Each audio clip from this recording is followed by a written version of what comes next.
anak dari Kiai Derpoyudo, yang cicit dari Sultan Bima, Sultan Abdul Qadir I. Jagalah baik-baik Bok Ratu anak ini, sebab nanti kelak ini akan ada lakon yang lebih gede ya.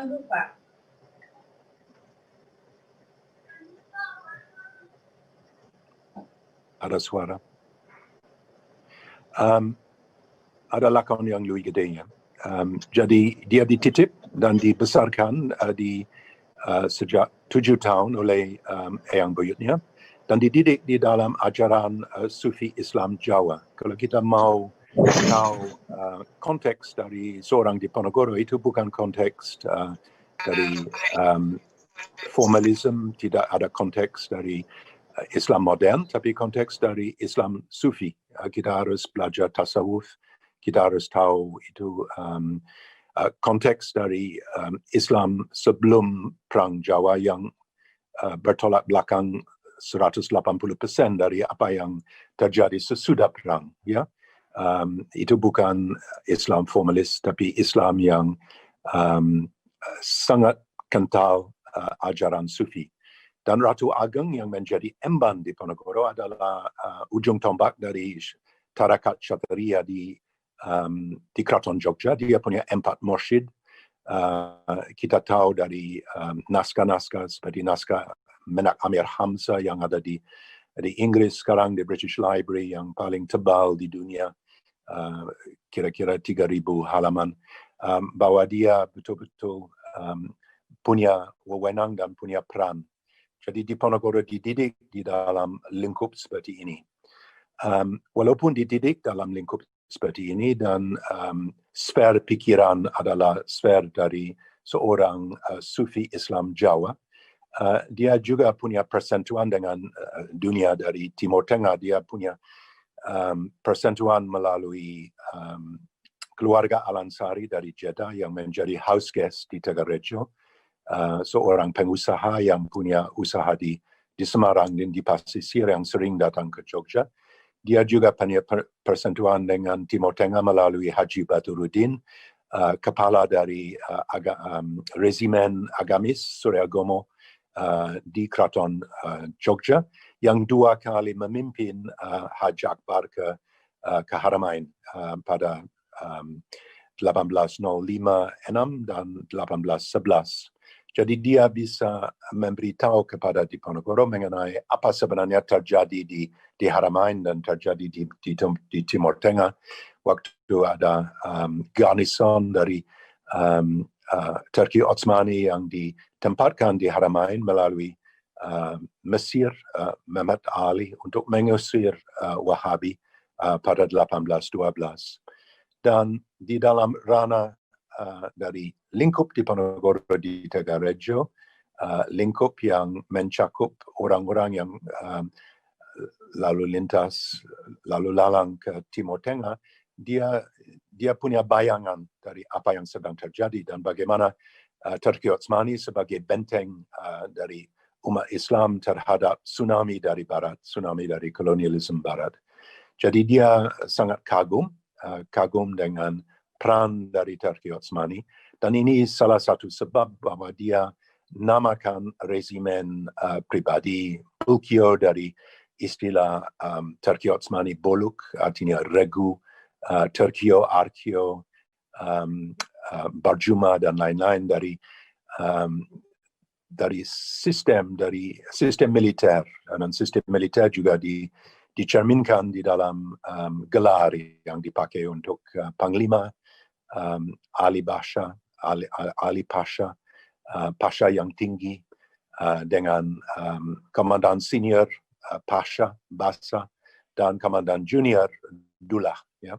Jadi ini adalah semacam bayangan dari dia mau mengutarakan kekaguman kepada Turki Ottomani di dalam gelar militer yang dia pakai waktu perang. Tapi secara ideologis, dan kita sudah tahu dari Kang Oman, kita tahu dari Prof. Azumari Azra, istilah khilafah sama sekali tidak muncul di dalam ranah pikiran. Ya, tidak ada istilah khilafah dari Raden Patah sampai runtuhnya Turki Ottomani pada 1906 dan hapusnya dari Turki Ottomani sebagai kerajaan 1924. Ya. Jadi ini salah satu red herring ya. Tapi kita harus mengerti Diponegoro di dalam ranah dan dalam konteks dan dalam budaya dan dalam sejarah wadah dari Jogja, wadah dari Kejawen pada akhir abad 18, awal abad 19. Dan waktu dia memperjuangkan Perang Jawa, itu seperti Cromwell di Perang Saudara di Inggris. Agama bukan hal pertama yang memicu kami, orang parlementer, untuk turun ke lapangan untuk menentang raja. Tapi pada akhirnya agama adalah isu yang paling melekat ke hati kami dan paling penting bagi kami. Jadi untuk Diponegoro sendiri, ini salah satu isu yang bukan tambahan, tapi salah satu isu sentral. Tapi juga ada isu-isu lain. Isu lain adalah letak dari hubungan antara Jogja dan Jawa Tengah Selatan dengan Batavia, isu dari ekonomi, administrasi, isu-isu yang lain yang dijawantakan di dalam negosiasi pada ujung perang, di mana melalui Hasan Mudani, seorang Syarif Samparwedi, seorang penasihat agamis dan penasihat militer Diponegoro yang berasal dari Timur Tengah, berasal dari Arab, seorang Arab, yang dia mengusulkan kepada Belanda. Belanda punya 3 pilihan, ya, hengkang kaki dari Jawa dan kembali kepada negara dingin di Eropa Barat Laut.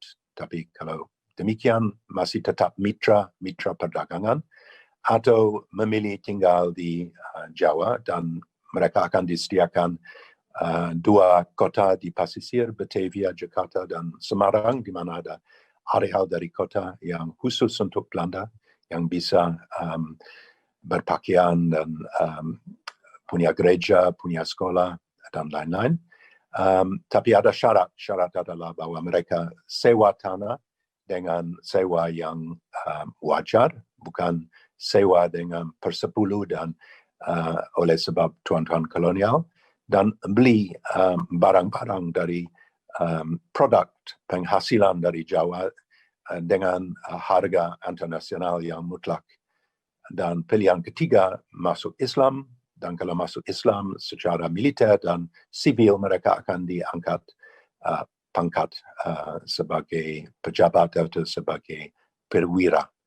Ya, jadi kita harus, ya, menurut saya itu harus lihat konteks ini perang dahsyat, perang ideologi pertama.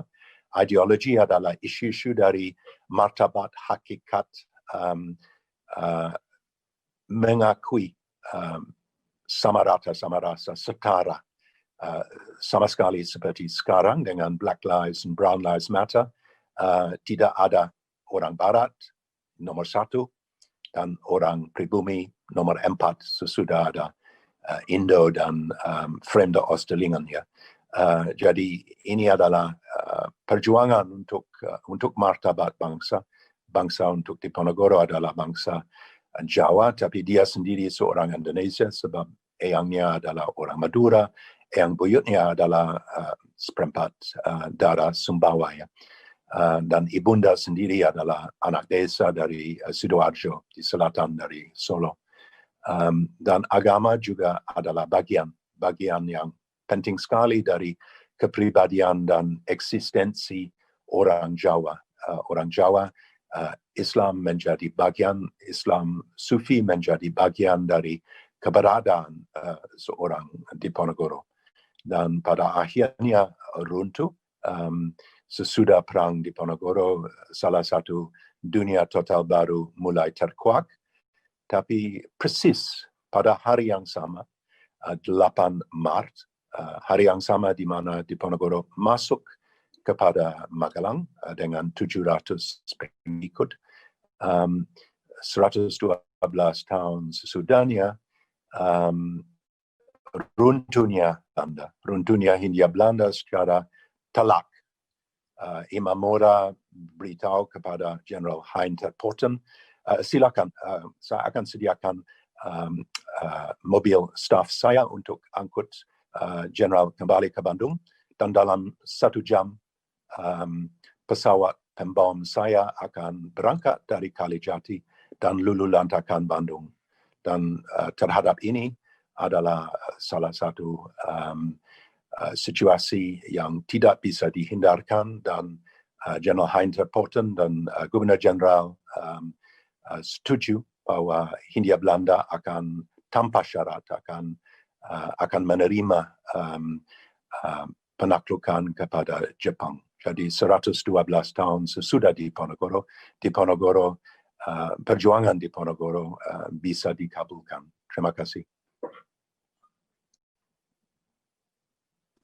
Terima kasih Prof. Peter atas penjelasannya yang menerangkan tentang bagaimana Perang Jawa itu didasari oleh apa alasannya, mengapa sampai Pangeran Diponegoro melakukan perlawanan terhadap Belanda yang memang didasari oleh ideologi martabat bangsa dan beberapa alasan ekonomi, sosial yang membuat Pangeran Diponegoro melakukan perlawanan terhadap Belanda. Sekaligus mengutip sedikit bahwa tidak ada khilafah di dalam pikiran Pangeran Diponegoro sama sekali. Tapi memang Pangeran Diponegoro mengagumi Turki Utsmani sebagai salah satu benteng terakhir menghadapi kolonialisme. Kira-kira itu nanti kita lanjutkan dalam diskusi. Yang kedua, saya minta Mas Irfan Afifi untuk memberikan penjelasan terkait Islam dan Jawa, bagaimana perjumpaan beliau dengan Islam, kemudian dengan Jawa, sehingga bisa menjadi sebuah identitas yang harmonis. Kira-kira seperti itu, Mas Irfan Afifi. Kesempatan saya serahkan ke panjenengan. Mas Irfan.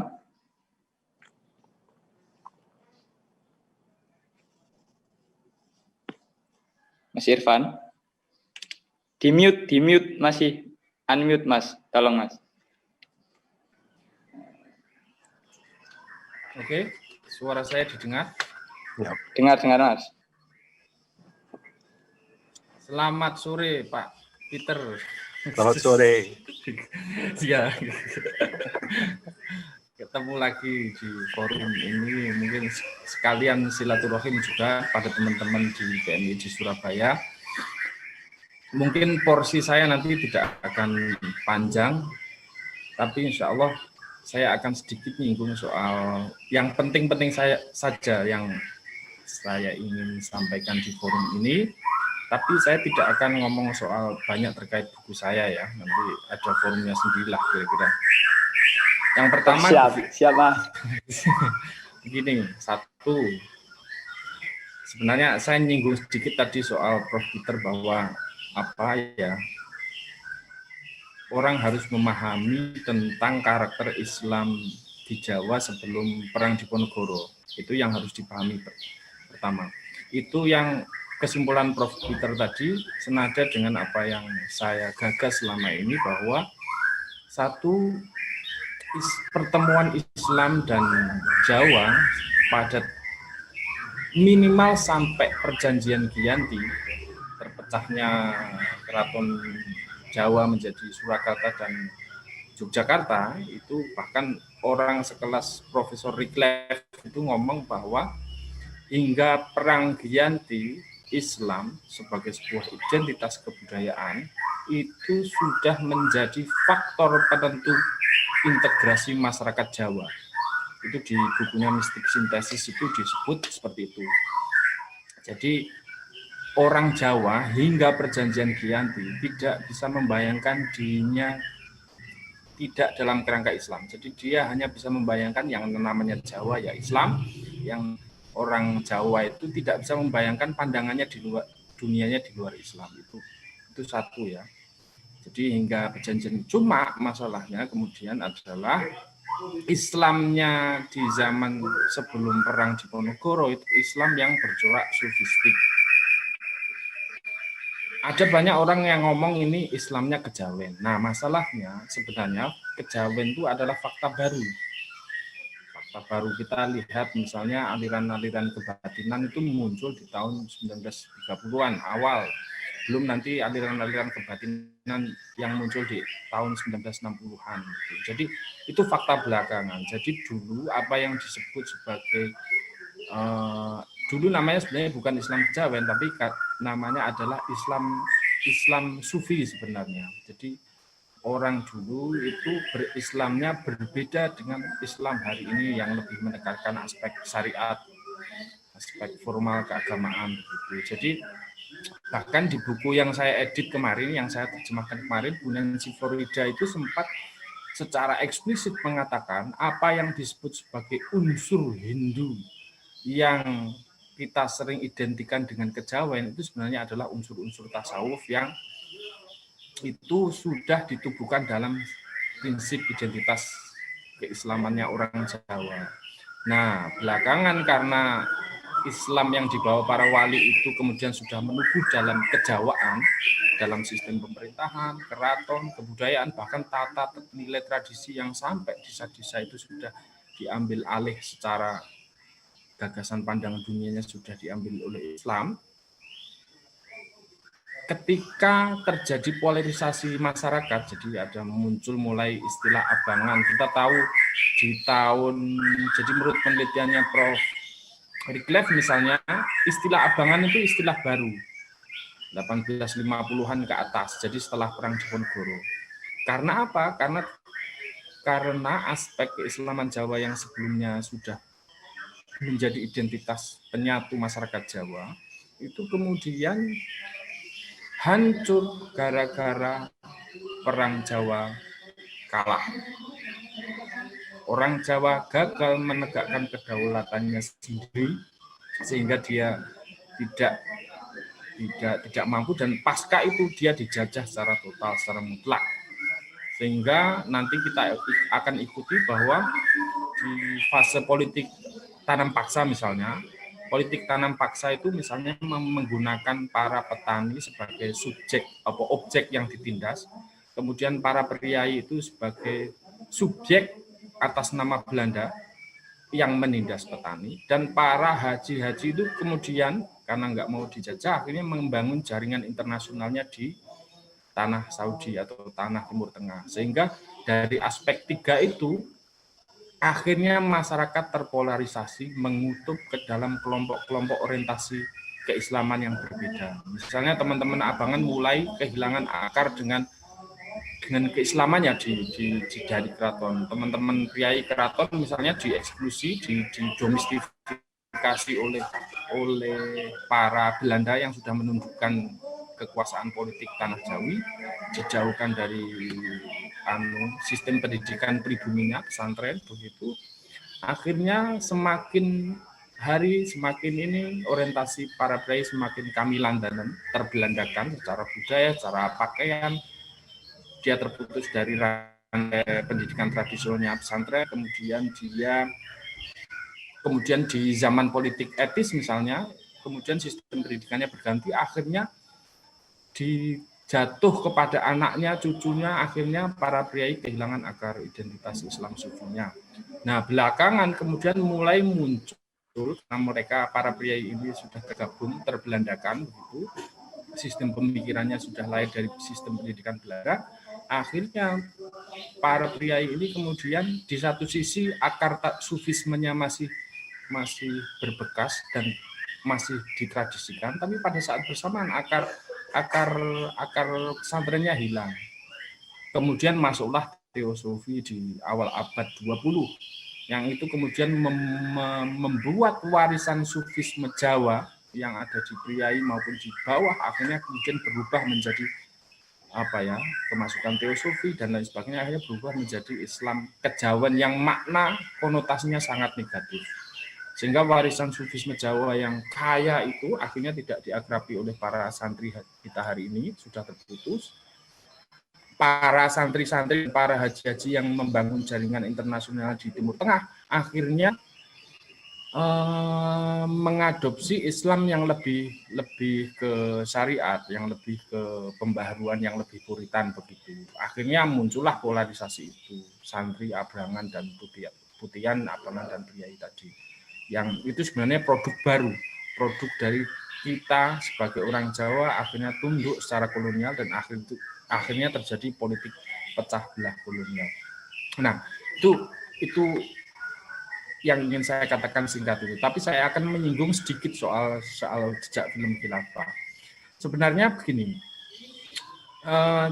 kalau kita lihat film itu sebenarnya sangat sederhana. Jadi seluruh data yang dikemukakan di film itu sebenarnya nggak ada yang baru. Misalnya tentang jaringan di Giri yang tersambung ke Pasai, kemudian Samudra Pasai yang merupakan jaringan para wali, terus kemudian ada misalnya Islam masuk di zaman Utsman, Sayyidina Utsman di Cina misalnya gitu. Itu semuanya sudah pernah dikatakan di sejarahnya. Yang saya ingin katakan sebenarnya sederhana, bahwa proses sejarah Islamisasi ini sebenarnya sudah seperti yang diceritakan di film itu semuanya sudah ada. Entah kevalidannya gimana, tapi semuanya sudah ada. Nah, saya kemudian kecewa gara-gara misalnya sejarah Islamisasi itu berubah menjadi sejarah khilafah. Nah, gitu. Kan jadi sebenarnya secara fakta nggak ada. Secara fakta tidak salah mereka begitu. Karena memang sejarah yang disampaikan mereka itu sebenarnya sudah ada zaman. Cuma masalahnya ini terkait framing. Framing itu misalnya begini. Sriwijaya diandaikan berbaiat kepada khilafah Utsmaniyah gitu. Nah, itu kan bingkai itu. Kalau hubungan Kesultanan Utsmani dengan Aceh, dengan Kesultanan Nusantara sejak dari dulu memang seperti itu, karena dianggap kerajaan Utsmani dianggap sebagai salah satu negara Islam yang besar, dan dengan cara itu dia menjadi ideal type gitu, tipe ideal yang ingin diandaikan para Kesultanan Nusantara.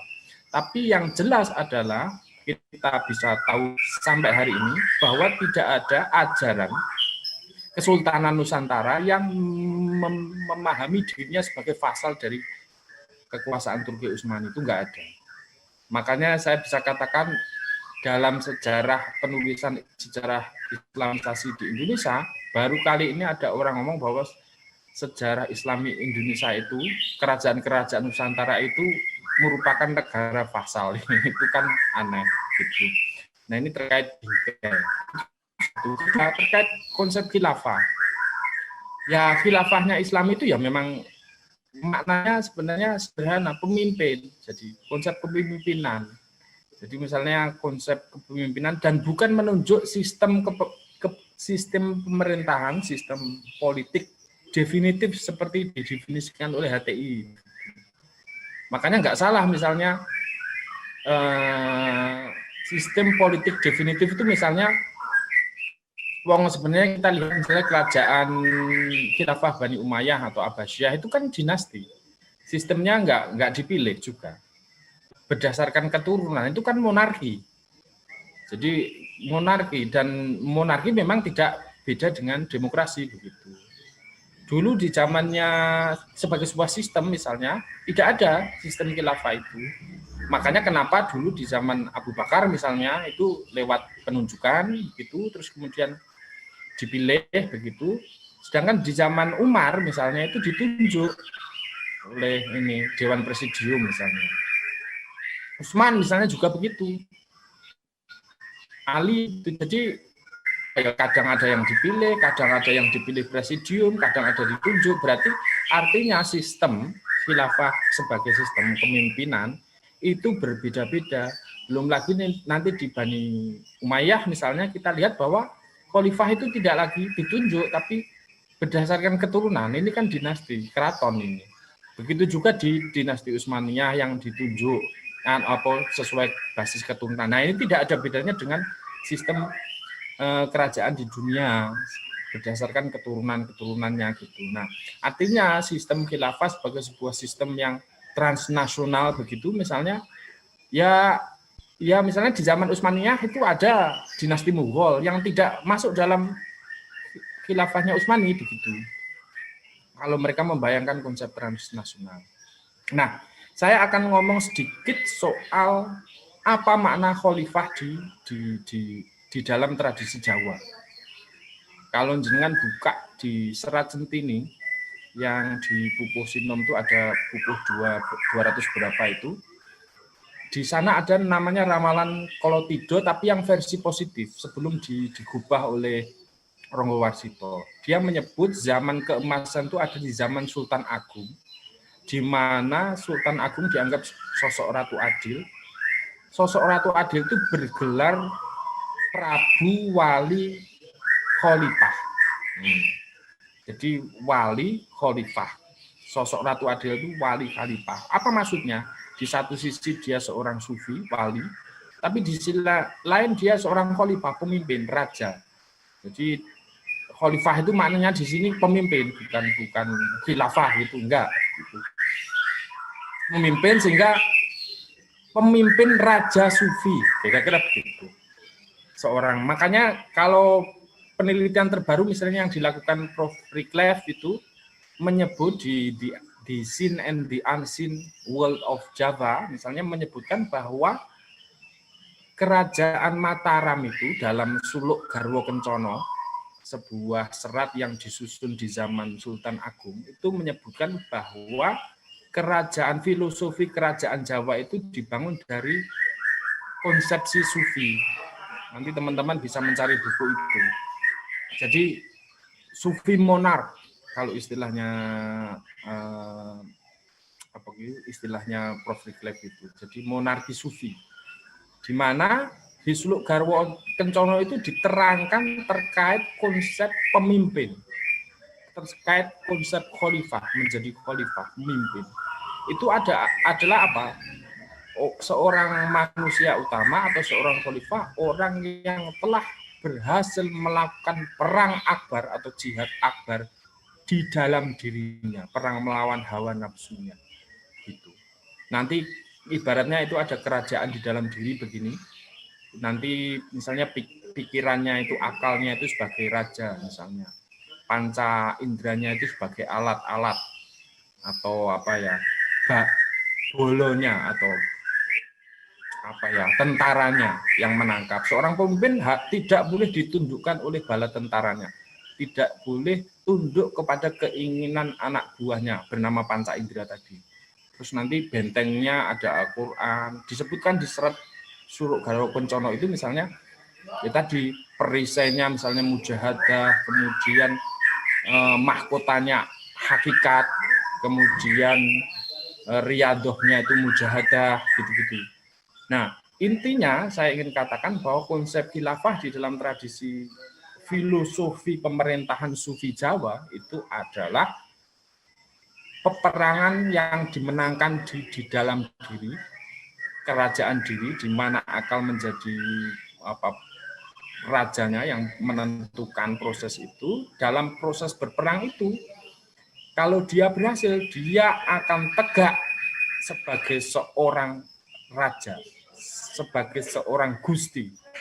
Karena dalam proses tadi, pertarungan akbar di dalam diri tadi, kalau di Islam mungkin disebut sebagai ini ya, riadoh ruhani, yang pertarungan tadi kalau dimenangkan, dia akan mencapai derajat manusia utama yang akan menjadi bayangannya Tuhan. Maksudnya apa? Orang yang telah menunggalkan kehambaannya dengan kegustiannya. Maksudnya begini, jadi kalau Tuhan itu maha adil, seorang raja harus adil. Kalau Tuhan itu maha pemaaf, seorang raja harus pemaaf, begitu. Jadi itu konsep menunggaling kawula Gusti. Jadi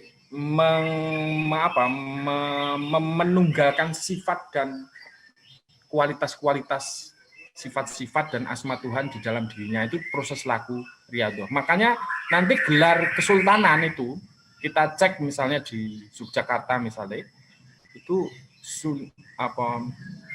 Hamengkubuwana Senopati ing Ngaloga. Maksudnya apa? Dia menjadi senopatinya dalam sebuah perang besar di dalam dirinya sendiri untuk menundukkan dirinya.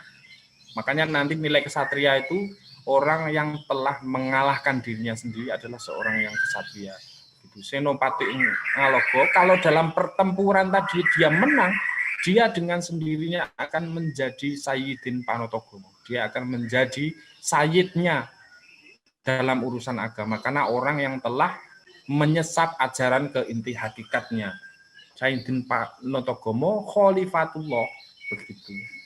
Apa maksudnya Khalifatullah? Tadi dalam olah penundukan diri tadi, dia berhasil menundukkan hawa nafsu diri rendahnya. Dengan cara itu alifnya nanti, alif di Suluk Garwa Kencono itu disebut alifnya akan tegak.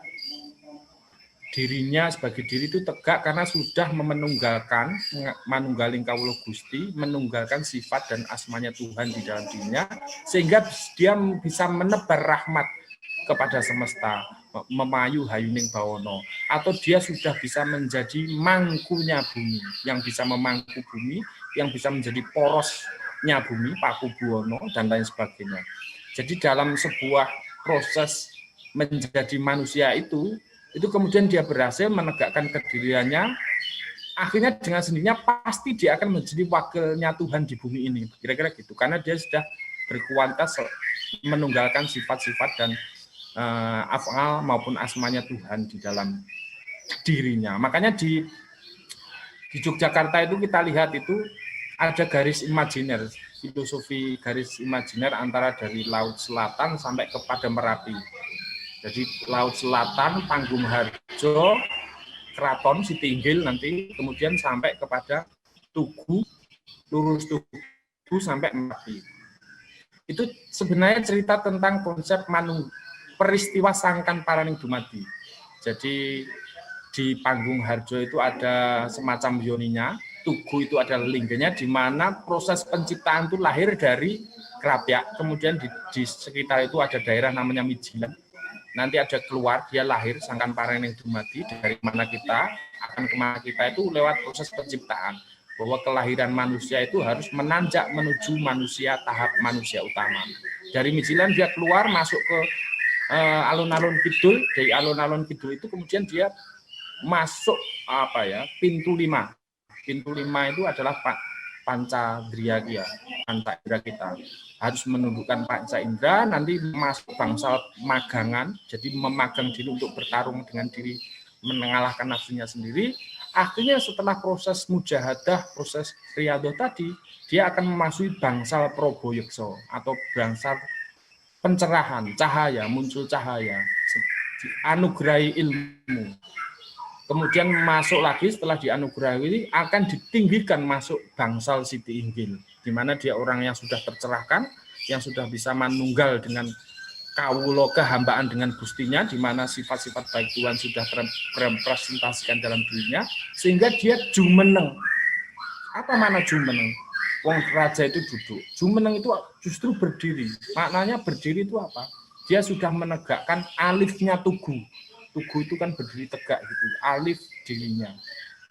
Alif kemanusiaannya, sehingga dia akan bisa melihat Merapi itu sebagai wujud dari simbolisasi pribadi yang kokoh, punya integritas, yang tidak tergoda oleh kekuasaan, kepatihan di sebelah kanan keraton, di kiri, sebelah kanan ada pasar uang gitu, di sebelah ini ada kepatihan dan lain sebagainya, nanti ada sarkem juga. Jadi godaan itu telah ditampilkan, akhirnya integritasnya utuh, dia bisa tegak sebagai jumeneng, sebagai seorang raja. Dengan cara itu dia akan memayu hayuning bawono, mangku bumi, paku buwono, mangku ningrat dan lain sebagainya. Nah, itu sebenarnya konsepsi sufi tentang khalifatullah.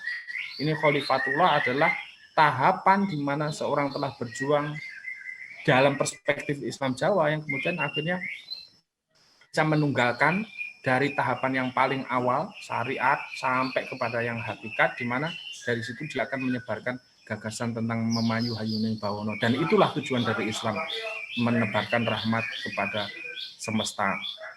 Dan itu saja dari saya, terima kasih, semoga bisa memantik diskusi kita kali ini. Monggo, saya pasrahkan. Oke, terima kasih Mas Irfan Afifi telah menjelaskan tentang bagaimana pemersatu bagi masyarakat Jawa sebagai identitas, integrasi masyarakat, kemudian bagaimana Islam Jawa itu sebagai sebuah Islam Sufisme dan tanggapannya terkait dengan film JKDN dan dengan setelah kemarin ketiga Pak Adrian, dosen saya ini. Monggo Pak Adrian. Halo Ya, Pak Adrian. Bismillahirrahmanirrahim. Ya, halo Mas. Halo, Ya. sudah masuk ya. Assalamualaikum Ya. warahmatullahi wabarakatuh. Waalaikumsalam. Waalaikumsalam warahmatullahi wabarakatuh. Selamat sore, selamat siang ya, yang ada dimanapun berada. Yang kami hormati Prof. Peter Carey. Apa kabar Prof? Saya mohon. Matur nuwun ini ya, kita bisa ketemu di ruang ini. Mungkin bisa ketemu lagi. Gus Irfan, apa kabar? Ini biasanya kenal lewat tulisan ya Gus Irfan ini ya. Jadi ketemu langsung. Terima kasih ini atas kesempatannya diajak hadir di kegiatan kawan-kawan PMII khususnya ini ya. Nanti mungkin tampaknya bisa kalau kurang puas bisa dilanjut ini, kayaknya bisa sampai imsak ini nanti kan, besok puasa. Dawo gitu, agak panjang. Tapi yang jelas itu tadi terima kasih tadi sudah banyak mengikuti pemaparannya, penjelasannya. Mungkin saya yaitu sedikit nambahi ya. Tadi diminta menjelaskan tentang apa namanya buku saya yang tentang Tionghoa Islam di Majapahit itu skripsi. Tapi yang jelas saya ingin mengomentari film ini dulu. Saya terbalik. Saya ingin karena tadi akhir-akhir sudah mengomentari tentang film.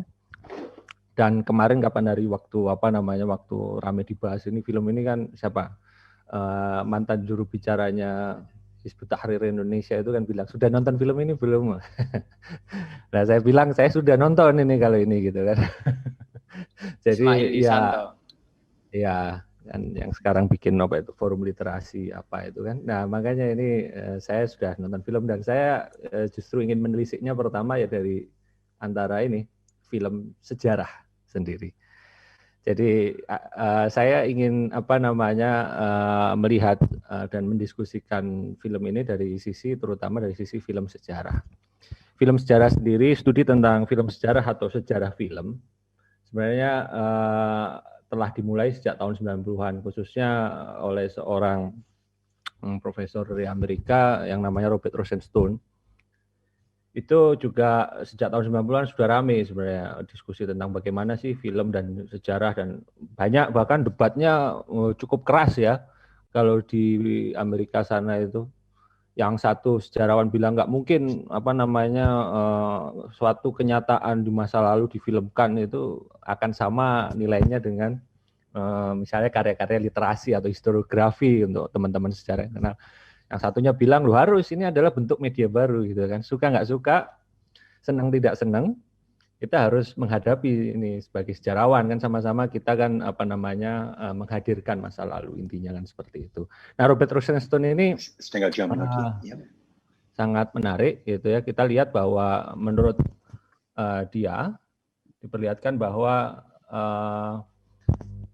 film atau khas untuk genre ini si siapa namanya jaring apa jejak khilafah di Nusantara itu masuk historical documentary ya kalau kita kan. Jadi film dokumenter kan pengennya gitu. Tapi menurut Rosenstone film dokumenter ini atau dokumenter sejarah itu memiliki kecenderungan ya kan untuk apa? Untuk membuat menjadi make sense dari apa membuat menjadi masuk akal gitu kan.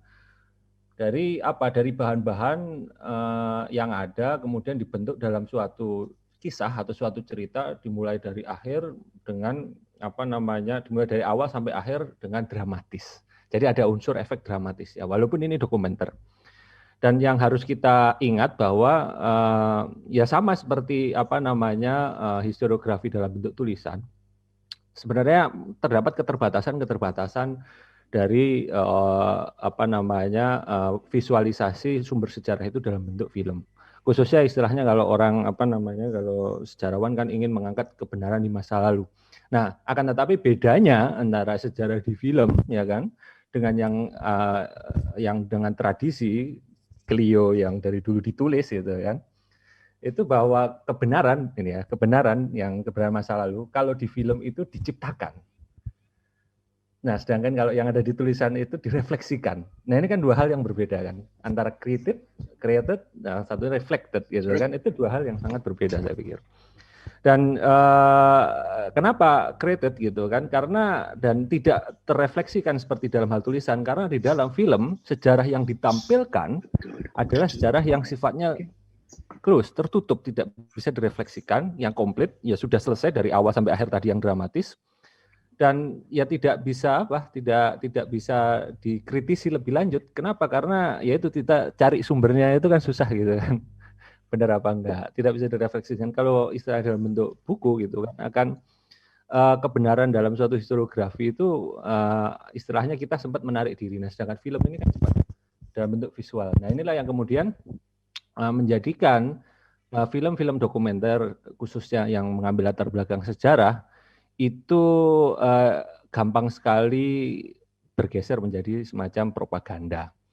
Nah, ini yang kemudian pada akhirnya yaitu tadi sayang sekali padahal banyak gitu ya yang bisa sebenarnya dibincangkan atau didiskusikan lebih lanjut. Nah, karena sifat film dokumenter sejarah itu yang tertutup, tidak terefleksikan kemudian seolah-olah sudah komplit gitu kan, akhirnya banyak melakukan pengabaian. Nah, pengabaian ini yang kalau dari sisi film ini setidaknya saya mencatat ada 3 pengabaian. Yang pertama yaitu pengabaian tentang dokumen-dokumen atau sumber-sumber sejarah. Nah, tadi sudah disampaikan banyak hal oleh kedua pemapar sebelumnya bahwa bagaimana dokumen-dokumen yang ada itu diseleksi, ya semua sejarawan pasti menyeleksi. Tapi seleksinya itu secara deduktif seolah-olah. Jadi karena sudah ada skenario ya yang dibuat atau istilah pasti semua film pasti sudah ada skenario yang dibuat. Jadi tinggal ditempel-tempelkan, dicari sumber-sumber dokumen yang ditempel-tempelkan begitu gitu. Nah, padahal kan ini sudah ada skenario kemudian sumber ditempelkan ini kemudian pasti akan mengabaikan banyak sumber-sumber lain gitu loh. Nah, ini yang kemudian banyak sekali sumber-sumber yang terabaikan, sayang sekali padahal. Nah, tadi disebutkan gitu ya bagaimana yang terkait Diponegoro aja itu padahal bisa dibahas luar biasa gitu kan. Dan walaupun istilahnya saya yakin itu baru Diponegoro gitu kan. Belum lagi yang lain-lain seperti yang disebutkan Gus Irfan tadi kan. Seperti di abad setelah Diponegoro. Kalau misalnya ya mau ya sekali lagi kalau pembuat film tersebut itu mau bersabar, mau ya seperti melakukan langkah-langkah seperti para sejarawan dalam dalam mengungkapkan kebenaran-kebenaran dari masa lalu, itu kan pasti bisa melihat banyak sekali ya itu tadi yang seperti disebutkan bahwa antara Jawa dan Islam itu juga agak sulit dipisahkan gitu kan, dan kemungkinan itu tadi ada banyak sekali misalnya Mangkunegoro keempat gitu setelah Diponegoro gitu kan, itu karya-karyanya. Nah, ini yang kemudian menjadi lebih banyak menjadi kebanggaan teman-teman yang hari ini menjalani laku kejawen. Ya itu kan sayang sekali gitu loh, padahal kalau lihat apa yang dihasilkan Mangkunegoro keempat gitu kan, dan kemudian ini diteruskan. Dan memang sosok Mangkunegoro keempat ini yang menarik gitu ya. Saya sendiri penelitian saya hari ini itu terkait dengan diskursus nasionalisme, khususnya nasionalisme Jawa. Dan ya itu setelah beberapa kali konsultasi juga dengan Pak Peter, nanti saya akan terus konsultasi lagi gitu kan. Nah, Mangkunegoro keempat ini kemungkinan besar juga yang pertama kali nasionalisme itu ide dari Barat ya, Eropa pasti ya. Nah, ketika masuk ke Jawa itu embrio-embrionya gitu kan, itu bisa dilacak setidaknya sampai ke Mangkunegoro keempat gitu ya. istilahnya Jawa sebagai bangsa dalam arti nation itu dari yang Diponegoro sudah sudah dimulai itu kan, kemudian mendapat bentuknya ya seperti apa? Salah satunya ketika Mangkunegoro IV itu di dalam upacara keratonnya gitu kan, dan termasuk ya keraton-keraton lain, tapi ini yang paling rajin mencatat kemudian mengubahnya itu juga ke dalam bentuk Jawa itu Mangkunegoro IV itu menerjemahkan Win Netherlands Blood. Win Netherlands Blood itu kan lagu kebangsaan Jawa sampai tahun lagu kebangsaan Belanda sampai tahun 1830 kan. Nah ini bentuk-bentuk lagu kebangsaan, bentuk-bentuk nasionalisme modern istilahnya. Itu embrionya yang setelah setelah ada rasa perlawanan tadi, bentuk-bentuk perlawanan yang secara fisik atau secara revolusioner sudah dimulai dari Diponegoro, itu mendapat bentuk yang baru di Mangkunegoro keempat. Begitu pula dengan serat Widatama itu kan, kemudian serat Tripomo, serat yang lain-lain itu. Nah ini yang saya pikir sayang sekali kalau kawan-kawan kita yang maksudnya dalam artian kawan-kawan Islam itu tidak serius menelisiknya. Nah ini saya sendiri saya pikir Mas Irfan atau Gus Irfan ini juga mengetahui bahwa kompilasi bagaimana koleksi perpustakaan itu ya, karena ini pernah dibahas juga oleh Bu Nancy Florida itu kan, koleksi perpustakaan khususnya di Puro Mangkunegaran, kemudian di Kasunanan Surakarta, kemudian di Kesultanan Ngayogyakarta, Adiningrat, dan bahkan Puro Pakualaman itu di abad 19 yang dibilang sebagai Renaissance Jawa itu sebenarnya banyak didominasi oleh karya-karya yang justru bukan Jawa klasik, bukan Jawa pra-Islam, tapi justru Islam begitu. Dan suluk itu banyak sekali gitu loh. Jadi istilahnya dokumen-dokumen yang ya itu tadi yang kalau pun dibahas yang sudah pernah dibahas itu oleh para peneliti itu tidaklah lebih dari 10%. Nah sayang sekali gitu loh kalau kita nggak mau ikut tekun gitu loh. Ikut meneliti, ikut menelisik lah paling enggak itu yang ada di situ. Nah akhirnya apa? Akhirnya ya kita gagal akhirnya dengan mudah gitu kan oleh teman-teman yang mementingkan formalitas dalam atau formalisme dalam Islam gitu kan, dalam berislam itu kan akhirnya kita gampang terjebak, wah sama aja nih sama kayak teman-teman sinkretis gitu katanya. Padahal nggak bisa seperti itu, saya bilang gitu kan, bahwa dalam tiap-tiap periode sejarah muncul gitu. Nah termasuk serat Widatama di situ yang dikarang oleh Mangkunegara keempat itu kan menarik gitu kan. Di situ disebutkan bahwa sosok gitu ya, sosok uswatun hasanah gitu kan, atau teladan yang bisa ditiru itu sebenarnya bukan hanya nabi atau bahkan ya bukan nabi gitu kan, tapi siapa, tapi Panembahan Senopati Ngalogo Sayyidin Panotogomo. Nah itu di situ jelas gitu di situ. Nah kenapa bukan nabi gitu kan? Nah yang menariknya argumen dari Mangkunegoro keempat ini sangat dalam begitu ya, bahwa kita jangan istilahnya terjebak mengikuti nabi hanya secara luarnya saja atau ageming aja gitu kan, makanya agama ageming ngaji gitu kan dia bilang gitu, bahwa hanya luarnya saja, jangan hanya jubahnya saja, jangan aja amaliyahnya saja, jangan saja atau misal ya tampilan luarnya, tapi justru dalamnya. Nah karena apa? Karena fenomena tampilan luar sebagian itu ternyata juga bukan fenomena baru gitu ya. Di zaman itu sudah ada dan itu sudah diperingatkan sepertinya oleh Mangkunegoro. Nah, ada beberapa pengabaian yang lain gitu yang banyak sebenarnya dilewatkan, sayang sekali sebenarnya. Kemudian juga pengabaian yang lain, pengabaian kedua adalah pengabaian narasi. Nah, ini loh narasi yang kemudian dibangun gitu kan. Tiba-tiba langsung loncat gitu kan. Sayang gitu. Padahal narasi-narasi sebelumnya itu banyak gitu kan. Ya termasuk narasi bagaimana yaitu tadi Diponegoro dengan Islam. Bagaimana kemudian narasi ya walaupun enggak terlalu naratif kemudian dibangun ketika ya tidak hanya oleh saya sebenarnya gitu ya dalam Tionghoa dan Islam di Majapahit, tapi juga kita lihat Michael Lavan begitu ya. Ya saya sendiri membangun proposal disertasi saya bersama Pak Lavan itu kan.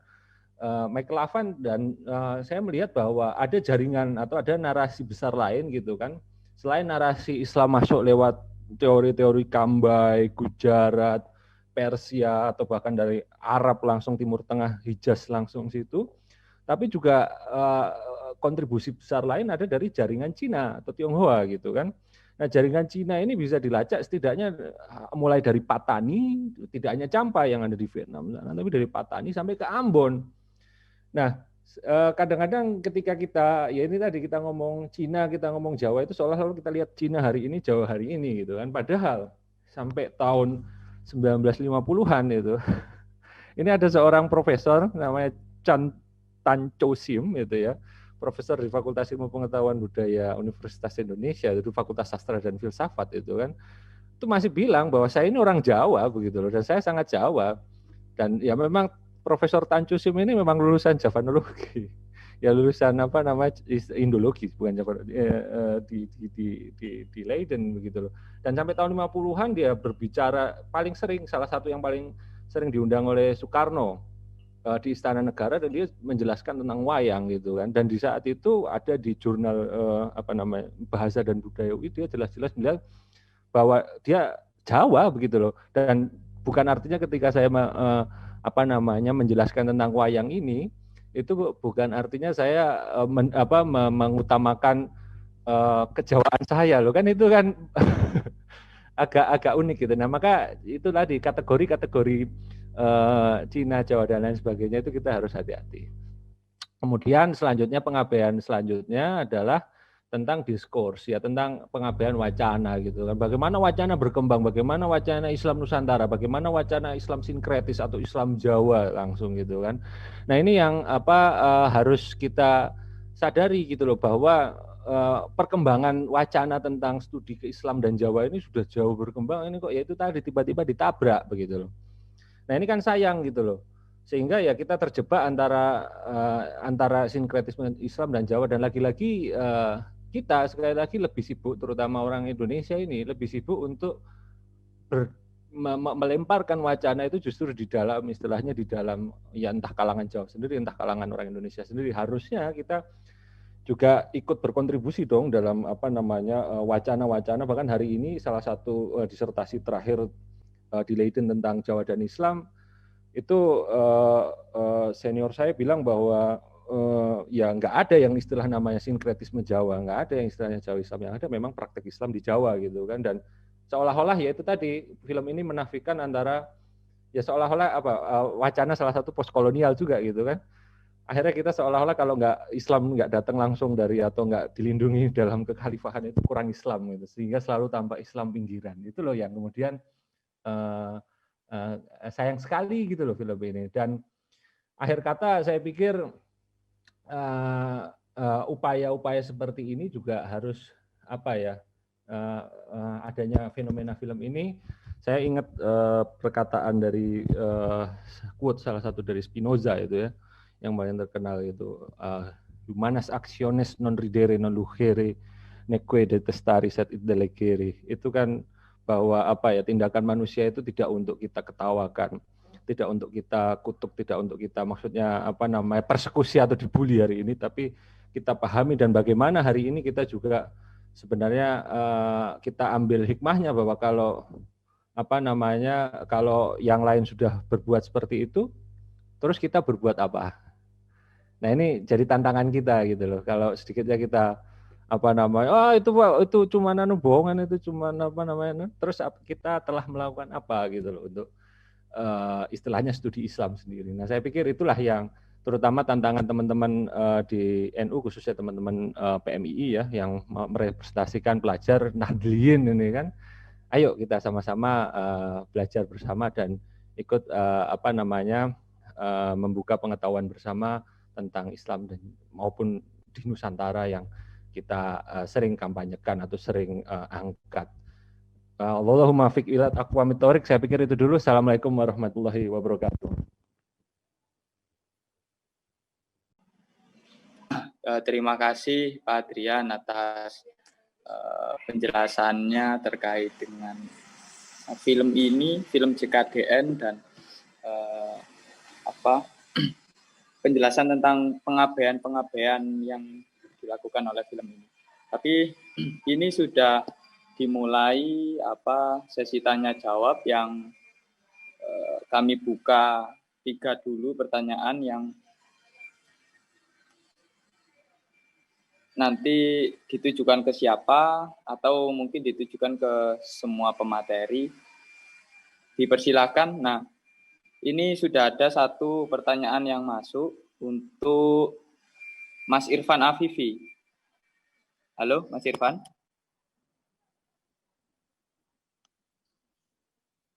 Halo. Ya, monggo, silakan.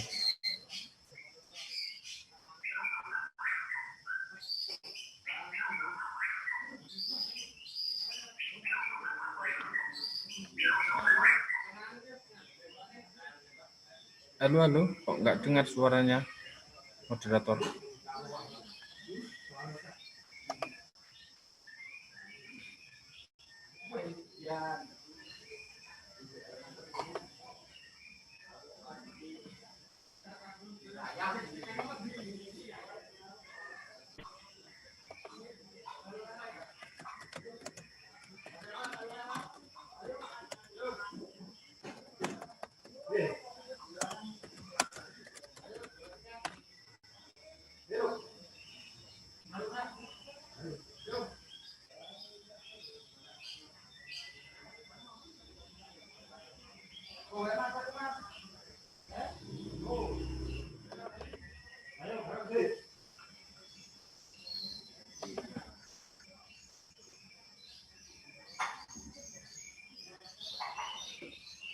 Oke, sudah. Nah, tadi Halo.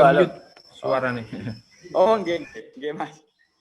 Jadi itu saya bacakan Mas Irfan nggih. Ya. Napa mboten perlu? Bacakan, saya belum dengar tadi. Dengar tadi. Jadi terkait nggih. Jadi pertanyaan untuk Mas Irfan. Pertama, terkait fasal, Aceh memang pernah menjadi vasal Turki pada masa Sultan Alauddin Riayat Shah pada abad ke-16. Ada arsip dan naskahnya baik di Turki maupun di Aceh. Bisa dicek di tulisan sejarawan Turki Dr. Ismail Haqi. Hanya saja kemudian hubungan keduanya merenggang dan baru coba dijalankan kembali pada abad ke-19 meskipun gagal. Kemudian yang kedua, khalifah dalam tradisi Islam Jawa adalah konsep yang sangat spiritual dan ideal. Nah, idealnya seorang raja adalah orang yang telah mampu menundukkan hawa nafsunya. Tapi bagaimana jika seorang raja tidak memiliki nilai-nilai utama tersebut? Sementara di sisi lain, ia tetap diposisikan sebagai khalifatullah dan bayangan Tuhan di bumi. Nah, apakah ini tidak menjadi semacam legitimasi saja bagi penguasa untuk mengukuhkan kekuasaannya atau kewibawaannya? Itu kira-kira Mas Irfan. Terima kasih. Oke, terima kasih. Ya, untuk yang pertama ya, saya ingin katakan, bahkan jika misalnya data tentang Aceh itu misalnya menjadi vasal ke kekhalifahan Turki Utsmani, ya emang kenapa? Maksud saya begini, dia tidak ada hubungan dengan gagasan khilafah yang diusung oleh HTI, itu berbeda. Itu hal yang berbeda. Jadi kan begini loh, ceritanya narasi khilafah ini pengen membingkai bahwa Kesultanan Turki Utsmani ini bagian dari imperium kekhilafahan yang sesuai dengan konsep khilafah minhajun nubuwah itu yang seperti yang dibayangkan oleh HTI. Ini hal yang berbeda. Khilafah ini konsep kepemimpinan biasa saja, dan konsep kepemimpinan ini bisa beda-beda di tiap wilayah. Misalnya bahkan termasuk konsep kekhilafahan Utsmani ini bisa jadi berlawanan dengan konsep kekhilafahan ini di HTI misalnya begitu. Misalnya di khilafah Utsmaniyah itu tidak dipilih tapi turun temurun misalnya gitu. Nah, itu kan dinasti kerajaan. Dan itu sama dengan konsep kepemimpinan di sini, misalnya di Tanah Jawi atau di Aceh atau di apa, yang berdasarkan sistemnya keturunan. Jadi kan begini, ada konsep narasi bahwa sistem khilafah itu sistem pemerintahan yang spesifik, yang baku dari sejak zaman dulu itu kan nggak ada. Nah ini yang pengen dikonsepsikan. Saya tunjukkan tadi di zaman Muawiyah misalnya sudah ganti sistemnya, itu dinasti, itu kerajaan itu. Sebut saja misalnya itu kesultanan, sudah selesai. Atau kekhilafahan yang lebih besar, tapi kan juga tidak semua kerajaan-kerajaan di Nusantara itu harus seperti itu. Misalnya di dinasti Mughal itu terpisah loh dari khilafah Turki Utsmani, dan nggak apa-apa begitu. Itu artinya wilayah istihadi yang harus bukan merupakan bangunan dari sistem khilafah. Misalnya di zaman Khulafaur Rasyidin kan beda-beda. Yang kita seolah-olah digiring dengan narasi frame itu. Bahkan jika Aceh misalnya menjadi fasal, katakanlah begitu, itu tidak kemudian membenarkan konsepsi khilafah yang dibawa oleh HTI. Saya pikir begitu. Itu satu. Dua, terkait ini ya, konsep nilai khalifatullah. Makanya dulu raja-raja di Jawa itu lakunya agak berat.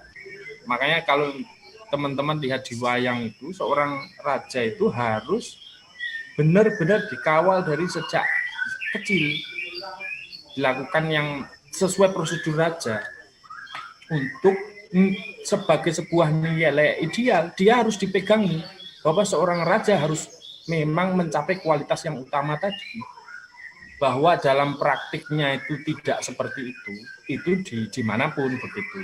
Tapi dia tidak menggugurkan nilai prototipe ideal type yang ingin dicapai oleh masyarakat Jawa. Itu hal yang berbeda begitu. Nah, makanya ada istilah apa ya? Mekanisme untuk mengontrolnya. Halo? Dengar ya? Ya, Mas. Ya, Mas. Mekanisme yang mengontrolnya dulu di sejak zaman misalnya begini, zamannya para di Sultan ini Mataram itu ada namanya Dewan Wali. Itu yang mengecek memang, tapi ya sekali lagi namanya sistem yang dibikin oleh manusia itu selalu ya begitu. Selalu ada celahnya, selalu ada penyimpangannya, selalu ada masa-masa dekadennya begitu. Tapi sebagai sebuah nilai ideal type yang ingin dicapai, dia harus menjadi sandaran utama agar orang menuju ke sana. Dan itu yang digariskan di dalam sistem politik pemerintahan, bahwa nanti di tiap sistem atau filosofi itu disimpangkan untuk melegitimasi kekuasaan politik, nafsu politiknya, yaitu tidak hanya di Jawa, di semua sistem kerajaan ya begitu kan. Maksudnya ada gagalnya, ada proses dekadensinya, ada. Tapi sebagai sebuah nilai dia harus terus-menerus dipancangkan. Saya ingin contohkan misalnya di PB2 itu ya. Di zaman Pakubuwono II itu misalnya seorang Ratu Pakubuwono itu mendaur ulang lagi karya-karya di zaman Sultan Agung untuk mengingatkan, menggeret Pakubuwono itu menjadi sosok raja sufi. Apa yang terjadi? Usahanya itu tidak berhasil, gagal. Karena memang waktu itu intervensi VOC misalnya, atau kekuasaan legitimasi VOC sudah masuk terlalu dalam, dan memang akhirnya sebagai sebuah kerajaan dia tidak lagi berdaulat sebagai kekuasaan. Akhirnya disetir begitu. Akhirnya proyek itu dalam banyak hal kita bisa menilai gagal. Mereka menjadikan sosok PB2 ini jadi raja sufi yang ini. Tapi sebagai sebuah nilai dia terus-menerus hidup sampai hari ini dan dijaga, kadang diabaikan, dijaga lagi, diabaikan lagi dan lain sebagainya. Persis seperti demokrasi. Demokrasi itu ingin memperjuangkan sesuatu, tapi pada saat bersamaan demokrasi juga bisa dibaca untuk kepentingan oligarki dan lain sebagainya. Jadi nilai-nilai substansialnya akhirnya terbengkalai. Itu sama lah kira-kira. Begitu nggih? Oh nggih. Ya, terima kasih Mas Irfan. Ini pertanyaan kedua untuk mungkin ke semua pemateri. Apakah di manakah peradaban Jawa, peradaban Islam pertama itu di Nusantara? Letaknya di mana? Munculnya peradaban Islam di Nusantara. Apakah di Jawa, apakah di Aceh, atau di mana? Mungkin itu pertama, mungkin Prof. Peter ingin menjawab tentang kemunculan peradaban Islam.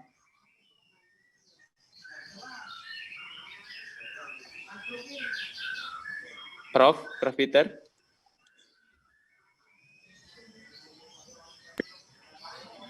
Ya, can you hear me? Bisa dengarkan saya? Iya. Ya, Prof. Can you hear me? Ya. Dengar. Ya. Ya, kalau kita ambil Jawa, yang menarik adalah yang penelitian yang dibuat oleh Louis Charles Damé di Troloyo, les tombes inscrivées de Troloyo. Dan di Troloyo kita bisa lihat di abad 13, abad 14 bahwa abad 14 bahwa sudah ada makam Islam di tengah-tengah makam kerajaan yang punya lambang Suryo. Jadi itu artinya bahwa itu makam bukan dipinggirkan, tapi makam yang sentral, anggota dari keluarga yang Islam, ya, keluarga kerajaan Majapahit Islam. Jadi ini mencerminkan salah satu realitas bahwa cara untuk masuk Islam adalah cara yang budaya dan kekerabatan, dan itu ya mungkin Adrian bisa menerangkan lebih lanjut sebab dia membuat salah satu spesialisasi, apakah itu melalui orang Tionghoa di Majapahit atau melalui orang seperti Fatsien atau lain-lain, ya nanti kita dengarkan. Tapi jelas bahwa di Majapahit ada keanekaragam dari agama dan budaya, dan itu bisa dicerminkan pun di Chattospata, di simpang jalan, di crossroads di alun-alun utara, di mana ada 3 tempat pembaktian untuk agama Buddha, agama Shiva, dan agama Vishnu. Dan di pemakaman kerajaan ada makam dari anggota keluarga kerajaan yang Islam, dan itu tidak menjadi masalah.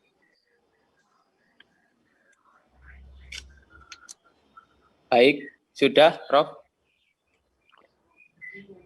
Jadi kita bisa lihat bahwa Majapahit adalah tapa batas dari zaman modern di Indonesia, ya. Bahwa itu semacam zaman transisi, ya.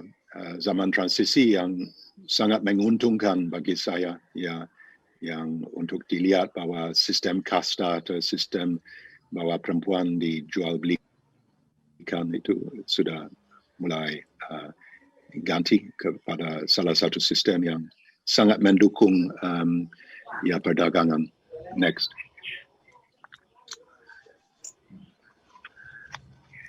Oke.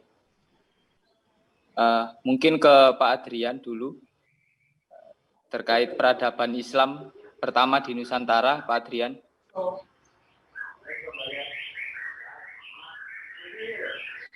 Halo, Pak Adrian. Halo, ya Mas. Yang pertanyaan yang mana banyak ya. Iya. Tapi ya lanjutkan aja ya. Tadi Pak Peter iya. itu. Ya saya benar-benar terinspirasi sama Damé itu sebenarnya Pak Peter gitu kan.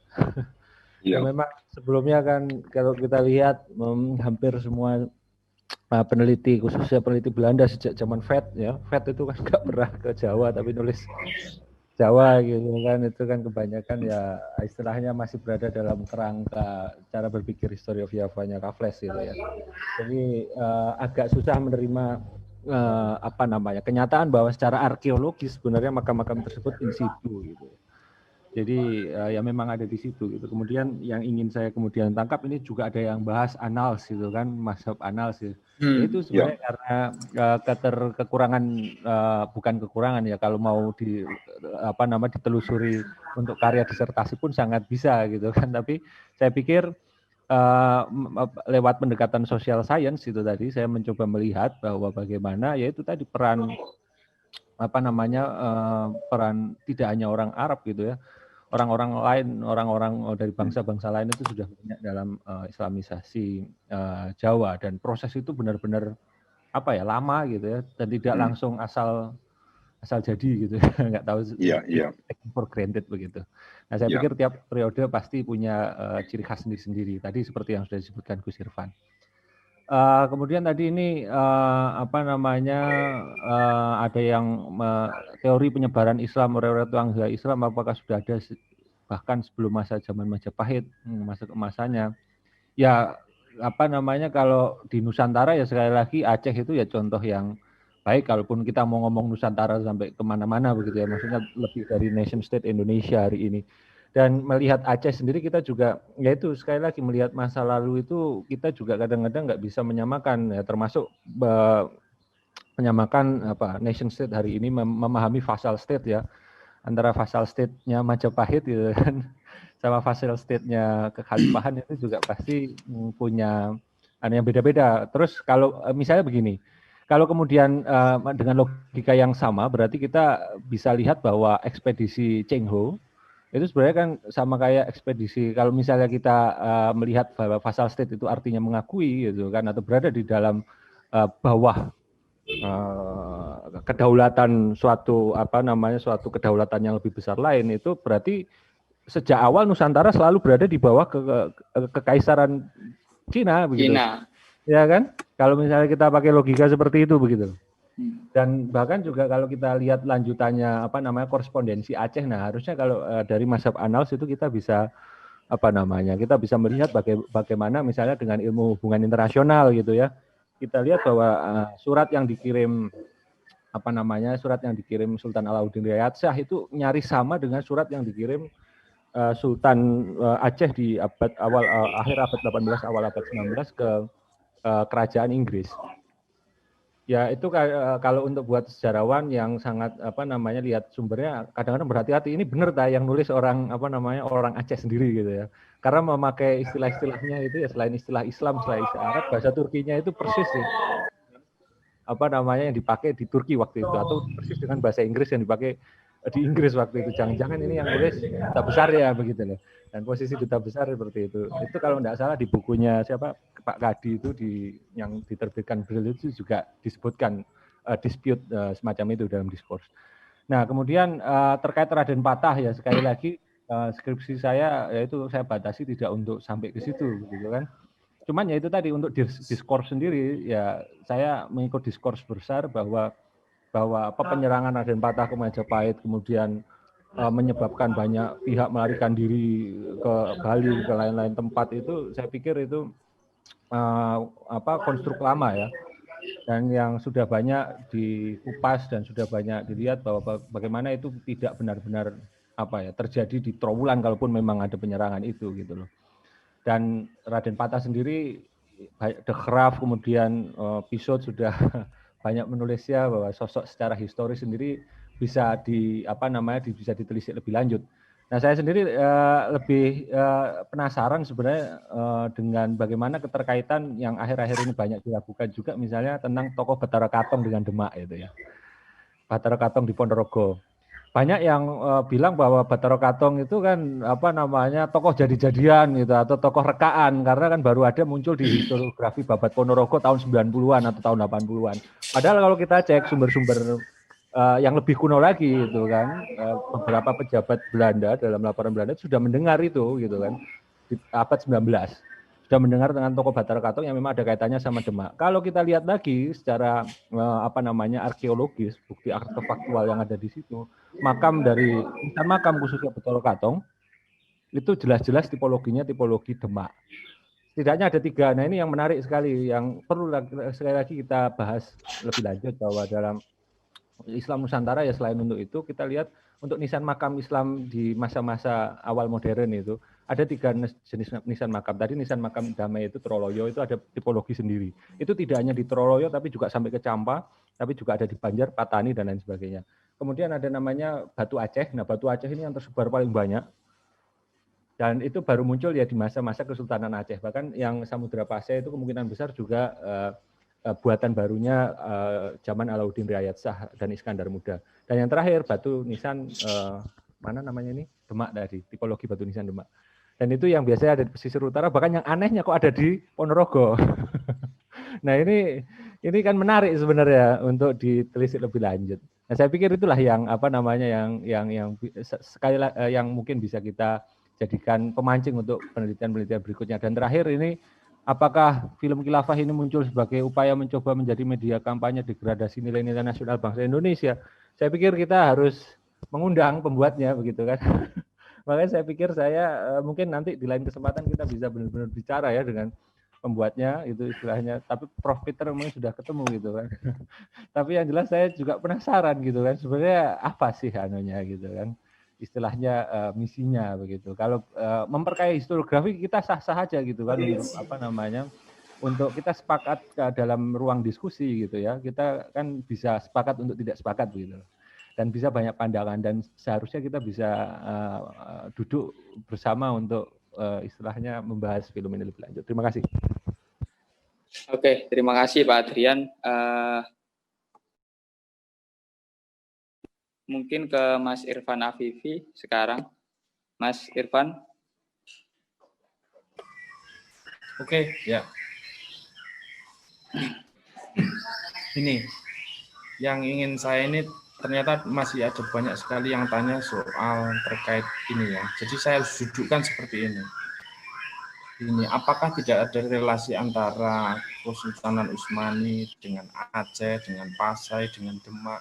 Ada. Dulu itu apa ya, Islam itu yang membuat kesultanan-kesultanan Nusantara ini bersatu dan saling melakukan hubungan diplomatik. Bahkan beberapa kali misalnya Aceh itu sering minta bantuan misalnya untuk mengalahkan Portugis di Malaka misalnya begitu. Dan minta bantuan dari Kesultanan Aceh karena dia Kesultanan Rum, Kesultanan Utsmani itu dianggap sebagai kerajaan besar dengan sentimen apa ya, dengan dasar solidaritas agamanya meminta bantuan itu. Makanya saya kadang saya belum menemukan bukti bahwa mereka merupakan vassal, nggak tahu ya kalau sudah ada sejarawan ini. Tapi dari bacaan saya terkait sejarah ya, itu bahwa kita punya relasi yang kuat dengan relasi diplomatik itu ya memang benar itu. Dan itu tapi tidak ada kesadaran yang mengatakan bahwa kerajaan-kerajaan Nusantara itu punya apa ya, semacam kerajaan tundukan gitu loh. Tidak ada yang menganggap seperti itu. Kalau yang merupakan kerajaan vassal itu saya ingin contohkan misalnya Arab Saudi. Arab Saudi itu sejak Wahabi pertama nyerang Arab Saudi oleh Ibnu Su'ud dan Abdullah Ibnu Wahab itu yang berkolaborasi kemudian nyerang Hijaz, Madinah dan Mekah itu, kemudian menguasai. Nah, akhirnya kerajaan Turki Utsmani itu turun tangan sendiri ke Arab Saudi dan kemudian mengusir pemberontakan Wahabi pertama di tanah Saudi. Nanti belakang misalnya Kesultanan Turki setelah melemah, akhirnya Wahabi datang lagi, kemudian dengan Bani Saudnya itu akhirnya menguasai tanah Arab. Karena Kesultanan Turki Utsmani sudah mulai diambang kehancurannya. Nah, kesadaran itu makanya kalau mau cek-cekan sederhana ya, apakah Kesultanan-Kesultanan Nusantara itu saat Turki Utsmani bubar, mereka punya kesadarannya? Enggak. Itu bukti bahwa kita secara kesadaran memang enggak punya framing bahwa kita itu merupakan kekhilafahan Turki Utsmani. Sekali lagi saya katakan, kalaupun misalnya ada salah satu Kesultanan Nusantara itu merupakan vasalnya Turki Utsmani, kekhilafahan Turki Utsmani itu ingin di-framing sebagai konsep khilafah yang seperti yang diusung oleh HTI. Nah, ini terkait framing. Seolah-olah itu sama, mewakili itu. Seolah-olah konsep khilafahnya HTI itu sudah ada di zaman Nabi, zaman Muawiyah, zaman Abbasiyah, zaman Mamluk, zaman Utsmaniyah, begitu. Seolah-olah begitu. Padahal itu kan ya sistem kepemimpinan biasa, itu sejarah Islam, sejarah penyebaran Islam, di mana pemimpinnya namanya khilafah gitu loh. dan itu berbeda dengan konsep khilafahnya HTI. Nah, yang kedua ini terkait monumen-monumen Islam di ini ya. Jadi gini, ada banyak orang yang bingung. Sebenarnya kalau soal masuknya Islam di Nusantara ini kan dulu misalnya Hamka dulu seminar di Medan itu yang mengumpulkan banyak sarjana muslim di sana itu sudah menyepakati bahwa sejarah Islamisasi itu memang sejak dari awal, bahkan di abad-abad 7, 8, misalnya 9 sudah masuk di Indonesia. Cuma bangsa Nusantara menjadi mu'alaf besar-besaran untuk bergabung ke Islam dan sistem pemerintahan kesultanannya itu baru memang di abad 14, 15, dan 16 kan gitu ceritanya gitu. Kalau soal awalnya dari dulu sudah teori-teorinya sudah banyak kira-kira begitu. Nah, cuma perubahan mendasarnya memang ada di abad-abad 14, 15, dan 16 tadi. Yang itu kemudian mengubah secara total bahwa kesultanan-kesultanan kita yang dulu kerajaan Hindu itu kemudian berubah menjadi kerajaan Islam, kira-kira gitu. Tonggaknya di situ. Sehingga kita sering ngomong mempersingkat bahwa kedatangan Islam atau bedahnya Islam itu diterima sebagai agama mayoritas itu memang di abad-abad itu. Sampai abad 18, kemudian kedatangan kolonial dan mengganti. Kira-kira gitu. Kira-kira gitu ya. Yeah. Oke, Mas Irfan, terima kasih. Jadi saya perlu untuk menyampaikan bahwa dalam diskusi ini sebenarnya ada satu pemateri lain yang sebenarnya kami undang dan kami berharap untuk hadir, yaitu kami mengundang Mas Niko Pandawa sama Mas Septiana Awe untuk menjadi pembanding dalam diskusi kami ini. Terus juga, saya perlu menyapa teman-teman diskusi yang nonton live streaming di YouTube. Mohon maaf saya tidak bisa menyapa satu persatu karena saya juga tidak bisa melihat dari live streaming YouTube. Tapi saya ucapkan terima kasih dan mohon maaf kalau diskusi ini ruang Zoom-nya tidak mencukupi, tapi semoga dari live streaming saja sudah bisa memberikan pencerahan bagi kita semua terkait Islam dan Jawa. Mungkin itu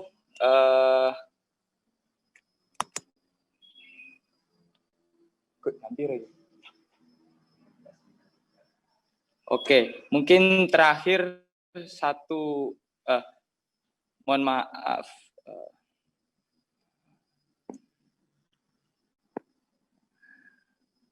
Baik, karena waktu yang sudah mepet, saya pikir saya serahkan kepada pemateri satu persatu untuk menyampaikan closing statement, sehingga menjadi semacam kesimpulan untuk kita semua, apa yang kemudian harus kita pelajari lebih lanjut terkait Islam dan Jawa. Pertama mungkin saya serahkan ke Prof. Peter. Halo, Prof. Ya. Closing statement, Prof. Terima kasih. Bisa dengarkan saya? Ya. Bisa. Ya. Closing statement saya adalah untuk meminta dan membujuk dan mengundang teman-teman yang punya minat untuk menulis sejarah dari Islam di Jawa untuk membuat dua tipe penelitian. Ya. Satu penelitian adalah untuk teman-teman dari HTI kirim rombongan meneliti, belajar arsip yang cukup monumental dari Asmani yang ada di Islam untuk betul-betul meneliti apakah seorang Dr. Ismail Hakikati benar bahwa diam 1000 kali bungkam arsip ini, atau di dalam arsip sebenarnya ada ada unsur-unsur yang bisa dipakai untuk mendukung pandangan khilafis, ya.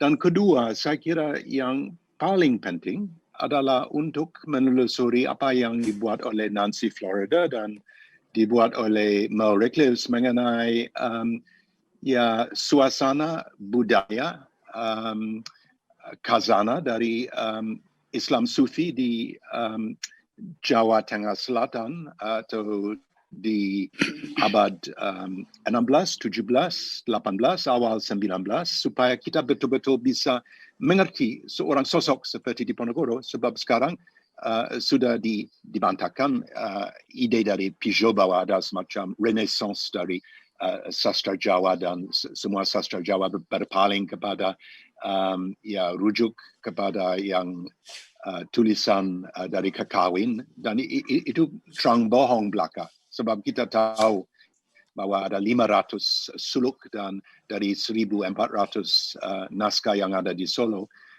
Silakan mempelajari mengapa surat ini. Sebab it's not rocket, these texts can be satu alat untuk membuat penelitian. Kalau kita di Malabo atau kita di Maros atau kita di Merauke, kita tidak harus ada semacam perpustakaan yang gede. Kita bisa online melacak semua naskah yang betul-betul penting.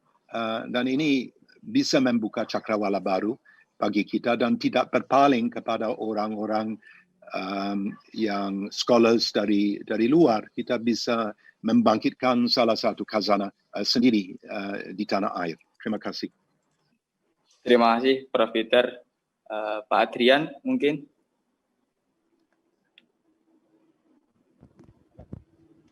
Ya, terima kasih banyak ini atas diundang di sini, dan sekali lagi kalau saya pikir ya itulah, saya ikut mengajak kawan-kawan untuk meneliti sejarah kita sendiri di masa lalu gitu ya. Dan sekali lagi sejarah yaitu tadi bukan untuk menurut saya sejarah sekali lagi bukan kita untuk menang-menang siapa menang-menangan, tapi ya untuk memahami bagaimana sesungguhnya manusia itu di masa lalu bertindak, bagaimana manusia itu di masa lalu itu berperilaku. Dan yang inilah sekali lagi ketika kita mempelajari sejarah, justru menurut saya kita semakin memahami bahwa ya manusia itu adalah manusia, pasti punya sisi buruk dan sisi baiknya, dan itu benar-benar menjadikan kita lebih arif lagi dalam menyikapi kehidupan untuk masa depan. Terima kasih, Mas. Terima kasih, Pak Adrian. Terakhir, Mas Irfan Afifi.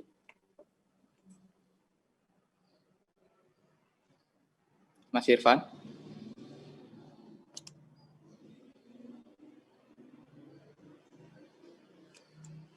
Mas Irfan Afifi.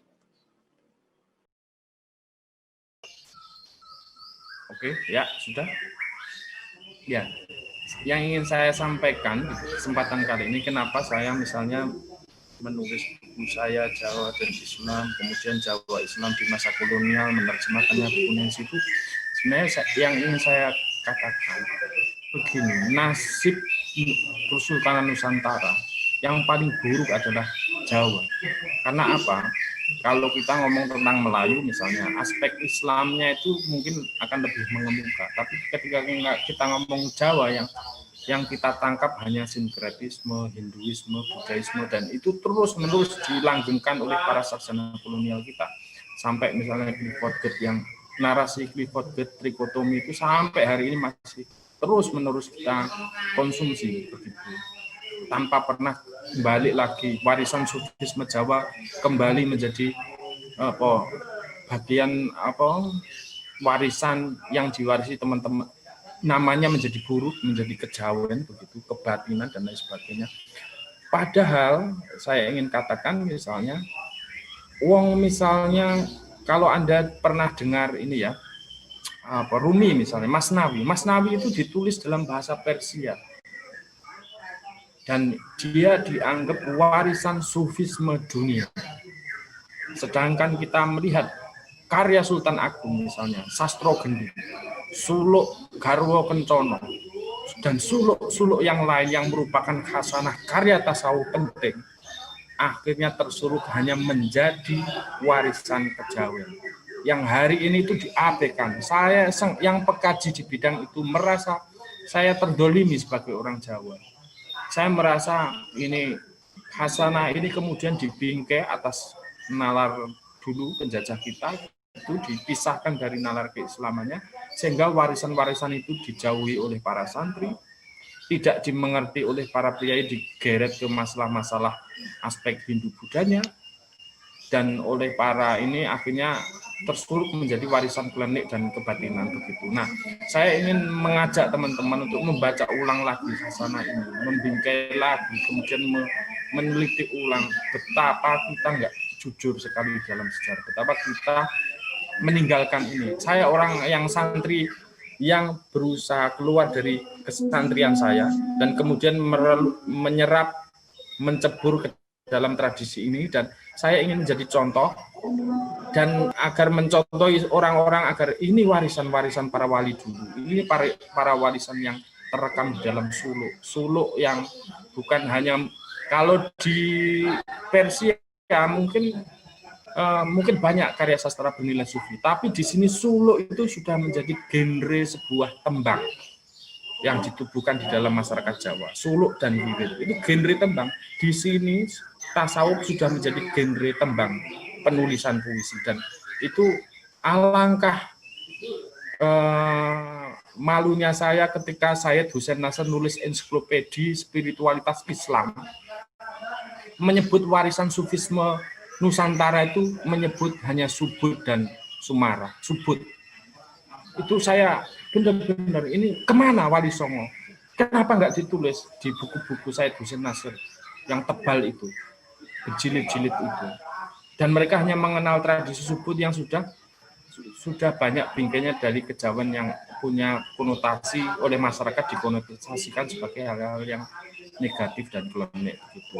Nah, ini ajakan dari saya, semoga ini bersambut dan teman-teman bisa agar bukan atas nama ini pokoknya Islam, bukan begitu, tapi agar kita jernih, jujur melihat kenyataan kita, kenyataan sejarah kita. Dengan cara itu nanti sebagai bangsa kita akan bangga dengan warisan itu. Dengan cara bangga kita akan mulai berdaulat sebagai sebuah bangsa, tidak ikut-ikutan begitu, tidak mandiri seperti tadi Khalifatullah, kita jumeneng, tegak sebagai diri, alif dalam diri kita itu tegak, dan kemudian nanti akan menjemput kedaulatan Indonesia ke depan.